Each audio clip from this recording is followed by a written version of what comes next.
Hello, and this is the fifth in our series of Lent reflections.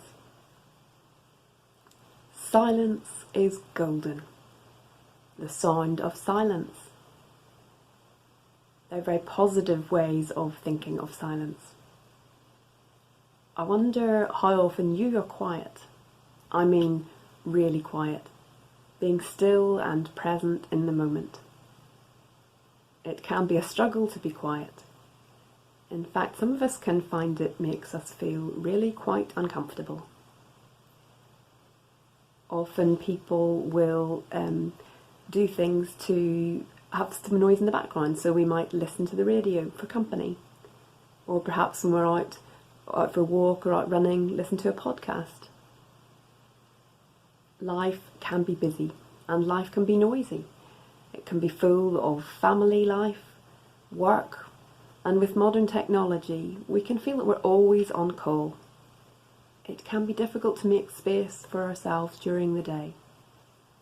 We might stop to try and be quiet, but sometimes we can feel guilty about that. We feel that we're not being productive. There's always another job to be done. But I would suggest that it is worth making some space for silence, as most of those jobs can wait and be done later. Last year during Lent, I decided to try to make space for spending time in silence each day. Now, people who know me would understand that this could be quite a challenge, as I am a bit of a chatterbox.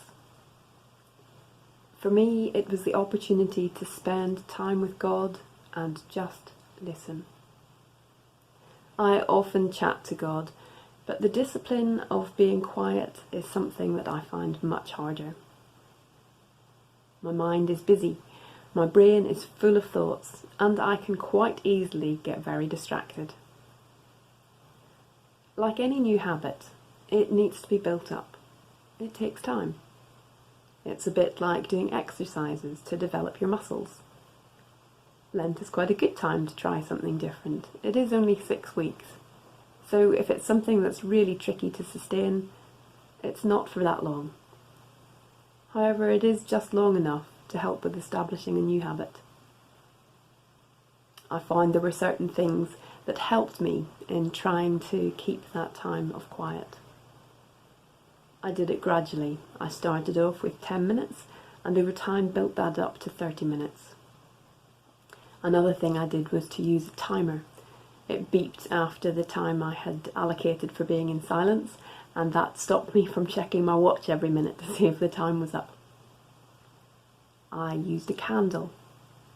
It was helpful to have something to look at. Sometimes I would sit with my eyes shut, but other times it was good to have the candle to focus on.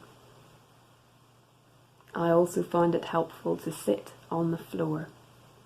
It was somewhere different than I usually sat, and it would help me to stay focused. I also closed the door to minimise the chance of interruptions. We think back to when Jesus spent time in the wilderness at the beginning of his ministry.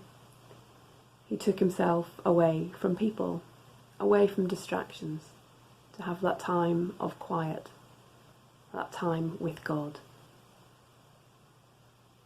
Another thing I found helpful was to get into a pattern of doing the same thing each day. So I tried to make my time of silence something that I did at lunchtime. And although I didn't always spend 30 minutes in silence each day, I did create space for 30 minutes each day. It might not all have been spent in silence. Sometimes I would spend part of the time reading the Bible or listening to music. At the beginning, it did feel a bit awkward. And to be honest, it was quite hard work. However, each day that I did it, I found that it became a little bit easier. It was a really valuable experience to have that time and space, like a mini retreat, to anchor me in the middle of the day. It was for me a really important and useful way to draw closer to God, to rest in his presence and to listen to him. I think whether or not we have faith in God, it is worthwhile creating space in the busyness of our lives to stop and be still, to take a break from the hustle and bustle of life, and to enjoy the sound of silence.